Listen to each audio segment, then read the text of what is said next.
The ladders in Redneck Rampage are the worst ladders that I have ever experienced in a game. Even the broken ladders in Thief do not compare.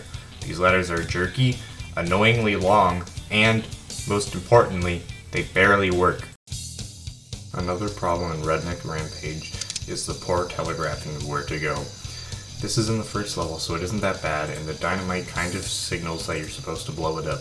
But this has not been explained to the player at any point before, and the clipping is really awful at this part.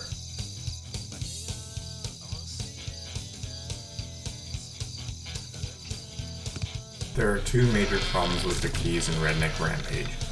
One is that they're very hard to see, and they're visually identical to each other, so you don't know which keys open which doors. And that sometimes they are frivolously placed in places that you can only reach after you've gotten to that key, meaning they were pointless in the first place. Or they just lead directly to another key, which just is another pointless key that should not have been there.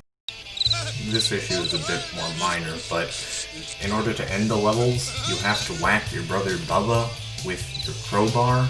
If you shoot him with any of your other weapons, he just dies, and you die, which means you lose. It's never explained anywhere, so it's kind of annoying, but it's not that bad. Also, screw Bubba, he's dumb and I hate him. Now on to the biggest problem with the original Redneck Rampage campaign, the fact that there is only two enemies, a basic pistol enemy and a basic shotgun enemy. These are the main two enemy types for the entire original campaign, with a couple aliens sprinkled in later, and this is just too little to sustain a full game.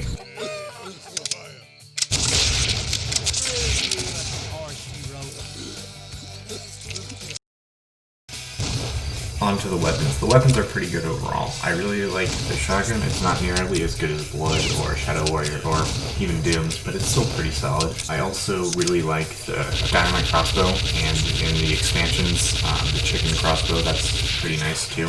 I also really like the alien weapon. I'm not sure what it is. It's just alien arm gun, and it just fires in bursts of 3. It's pretty good. The assault rifle is pretty decent, or they call it the hunting rifle. Dynamite on its own is kind of garbage because it fuses like half a second. The Ripper's okay. It's one-shots basically anything, but it's not particularly good, in my opinion. So the next is just basically just going to be me ranting because I'm too lazy to actually edit it, and I know my editing skills are awful. So the original Redneck Rampage is not worth getting in my opinion. It's just, there's not enough variety. It is worth getting Sucking Grits on Route 66 because it not only incorporates a couple more enemies, but also is more straightforward and more interesting levels.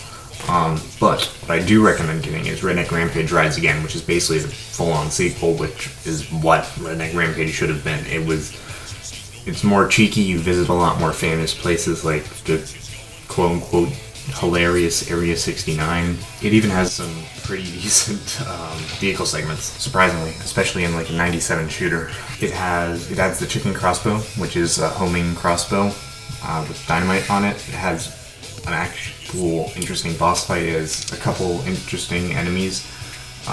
There's like 7 or 8 enemy types. Like, we're almost hitting like Doom 1 level with the amount of enemies. I'd say that Redneck Rampage Rides Again is like on par with like a weak episode of like Shadow Warrior in terms of quality. The comedy doesn't really land for me. I think a lot of it's too juvenile, but it might be funny to some people. Fine. I recommend Rides Again, but I do not recommend the original.